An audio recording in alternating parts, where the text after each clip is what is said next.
Veldanava no longer had any interest in the world. It had taken his beloved wife, Lucia, from him, and that alone was a sin beyond comprehension to the god of creation. If you're doing all of this because of Lucia, wouldn't it make more sense to just reincarnate her yourself, Rimuru? The only threat to him asked. But Veldanava explained that it was impossible. Lucia's soul had already reincarnated into countless fragments across different worlds. Because of that, Veldanava found only one way to bring her back, by destroying all worlds themselves. Only then would he reincarnate Lucia into a new and better world in their place. Veldanava thrust his sword sharply, and at the moment Rimuru blocked it. Rimuru was engulfed by a gentle sensation, his consciousness faded, and he collapsed into a slime as Veldanava took Rimuru's soul into his hand, shining faintly in the suspended world. The creator turned his back, already preparing to leave. For what threat could remain once the soul was gone? Then a voice echoed behind him. You think removing my soul is enough to kill me? Silence followed. Power surged where nothing should have existed. A will remained, unbound by flesh, unbound by law. I was a monster before I had a body, the voice continued. I ruled before I had a throne. The soul did not fade. It multiplied. You created life to obey the rules, Rimuru said. I exist beyond them. Veldanava stopped.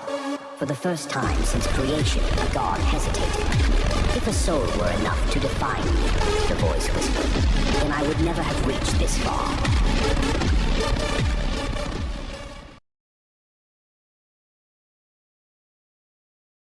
Like Veldanava was surprised too.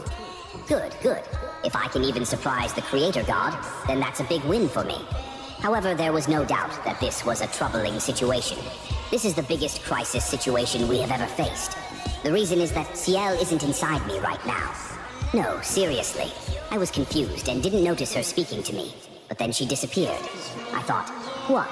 And asked a question, but there was no reply as usual. I'm seriously in trouble.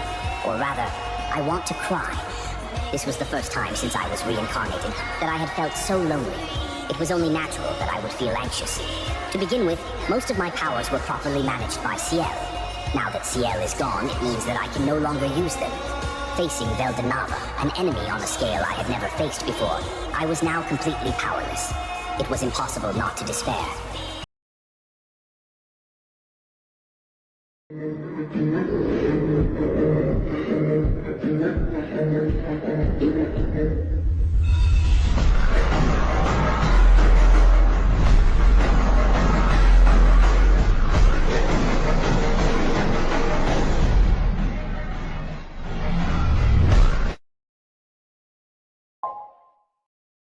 Veldanava was dragged into the sea of thoughts, where two voices echoed.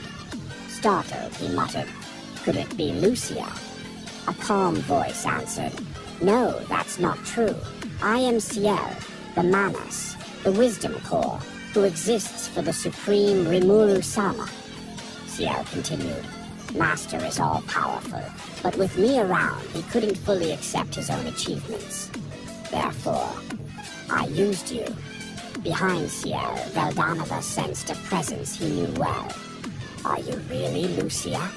A gentle voice replied, "Yes." Ceil gathered the fragments of my soul and restored me. Then Ceil explained everything. Ceil combined the many elements that had gathered around Rimuru, as well as the Lucia factors that Veldanava had collected, and succeeded in recreating Lucia. Shizue Izawa, Hinata Sakaguchi, Chloe Obel, and several others had fragments of Lucia's genes scattered throughout them. They had all been collected through Rimuru and then integrated by Ceil. Finally, it's finally finished. There are still some missing elements, so it's not perfect, but the match rate is over 99%. And thus, Lucia's soul separated from Rimuru's, appearing before Veldanava.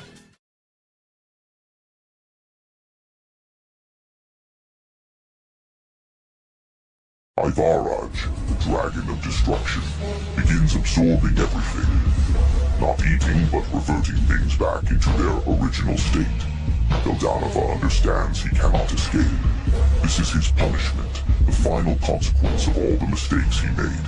His loneliness, his selfishness, and the chaos he spread across the worlds.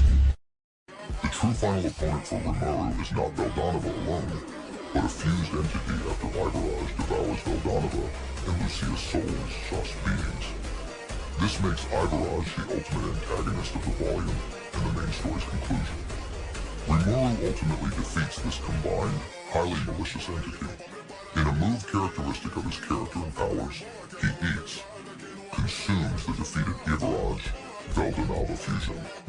This act absorbs their power and brings the final conflict to an end. Rimuru, now recognized as a successor to Veldanava and an immortal god, is ultimately successful in saving the day.